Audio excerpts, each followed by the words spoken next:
Китептен китеп көтөрүп тугандар, илим билимдин артынан жүргөн бул не деген бактылуулук.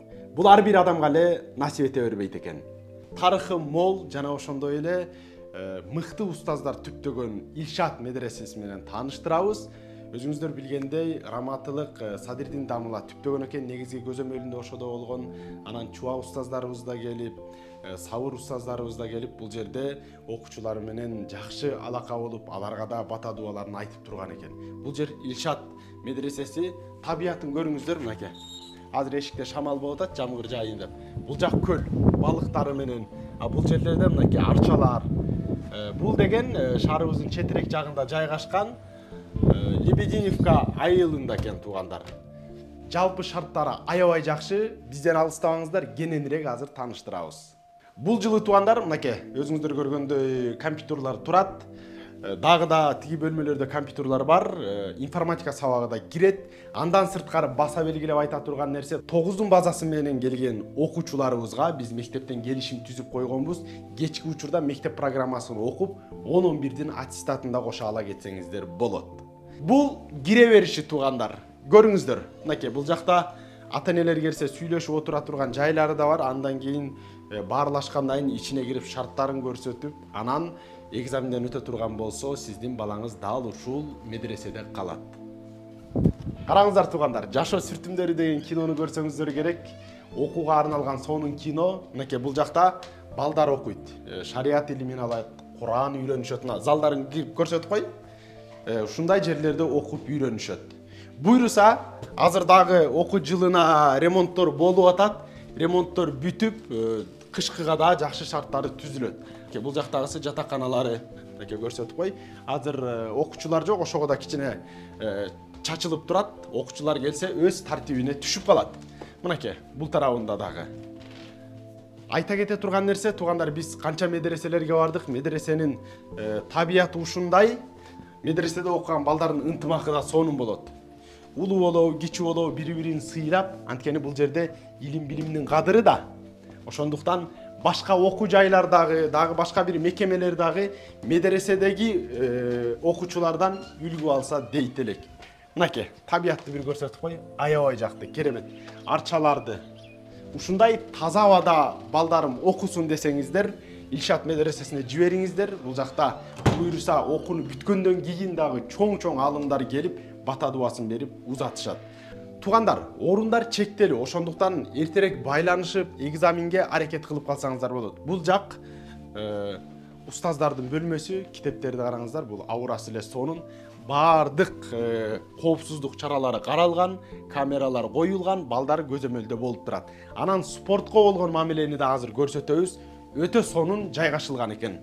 Азыр биз көрсөткөн туугандар бул экинчи бөлмөсү. Азыр эми биринчи бөлмөсүн көрсөтөбүз туугандар. Кээ бир бөлмөлөр кышкыга даярдалып атат, кээ бир бөлмөлөр бары дайын. Мынакей, ысыткычтар, жалпы кышында жылуу болуп окуганга шарттары түзүлгөн. Көрүңүздөр. Азыр бул жакта көргөндөй жаңы эшиктер турат го. Өйдөдөгү эшиктер да дал ушундай кылып окшош болуп салынат.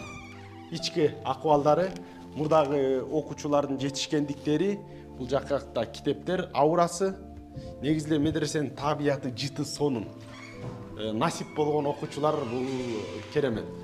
Эми коопсуздук чаралары, мынакей туугандар, бүт коопсуздуктарды өрт өчүргүчтөр боюнча жалпы пландар, бардык техникалары коюлган. Тиги жакта да газдардын баары, өрт өчүргүчтөрдүн баары бар. Коопсуздуктар каралган стандартка ылайык. Бул жак дааратканасы болот.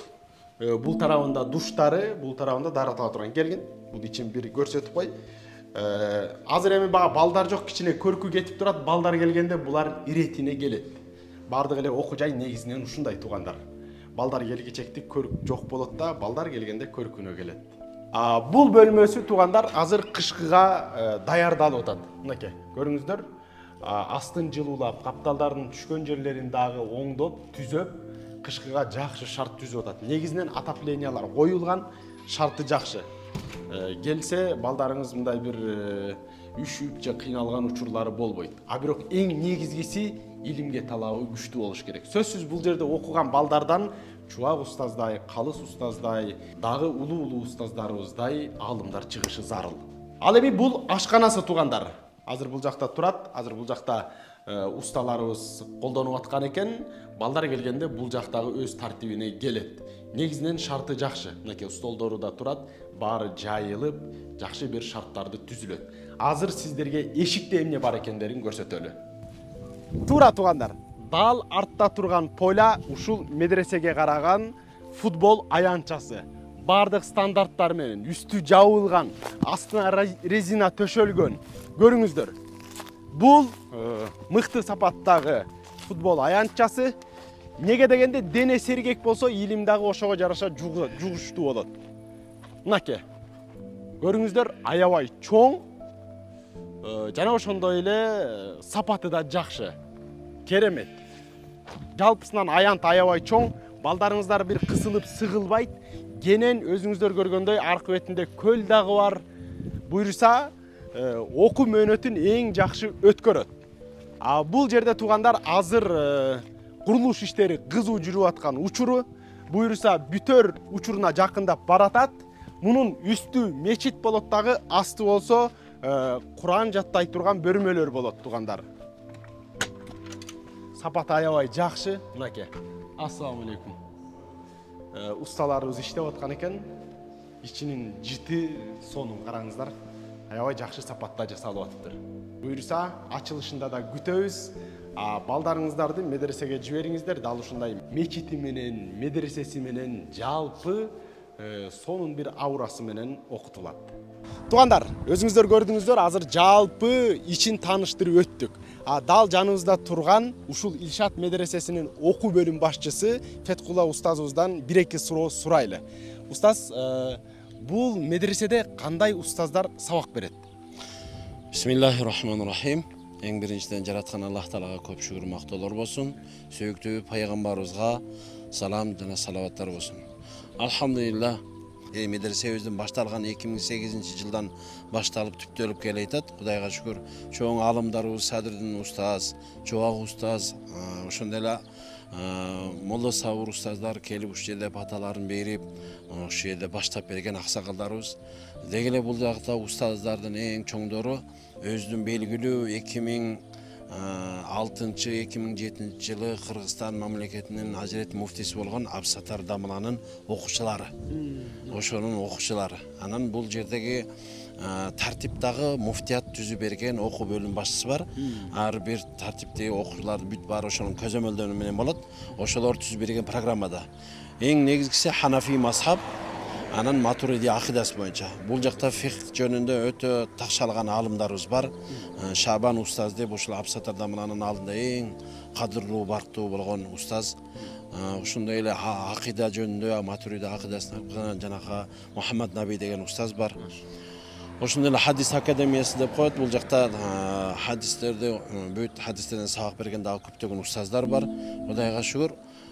Устаздарыбыздын такыбалыгы, амалы менен, дуалары менен ушул дин ишиде, окуубузда Кудайга шүгүр иштер жүрүп атат. Машалла, Алла разы болсун устаз. Буйруса эң мыкты ошол эле Чуба устаздай болгон, дагы Садирдин устаздай болгон алымдар чыксын деп тилек кылабыз. Бул жакта канча бала окуйт? Бул жакта азыр биздин корпусубузга ылайык 70 бала окуйт. Бийилги окуу жылына ушул 30 баладан 50 балага чейин эле кабыл кылабыз. Анткени өзүңүздөр бул жакта көргөндөй жаңы корпусубуз түшсө, андан көбүрөөк бала кабыл кылганга мүмкүнчүлүгүбүз болот. Азырынча ушул 30дан 50 балага чейин эле кабыл ала алабыз. Бир кошумча нерсе, балдар бир гана илимди алып эле кээ бир ата-энелер айтат да, молдо болгондон кийин анан жагы эмне болот депчи. Жо, Аллах субхана ва таала рызыкты берген зат. Бирок ошентсе дагы себебин кылабыз. Бул жакта башка окуу жайлар менен келишим түзүп, информатика, ошондой эле кесип сварчик, ошондой бүт баардыгы дагы кошумча сабактарды улантабыз деп программа түзүлүп атат. Сонун, шарият илимине кошумча эле башка дагы бир кесипти улай үйрөнүп кетет. Анан мен дагы бир ыраазы болуп уктум. Мектеп менен да келишим бар экен. 9-дун базасынан тапшыргандар алар аттестатты ала алат. Onu бирди бул жактан окуп, алында аттестатын алганга мүмкүнчүлүк бар.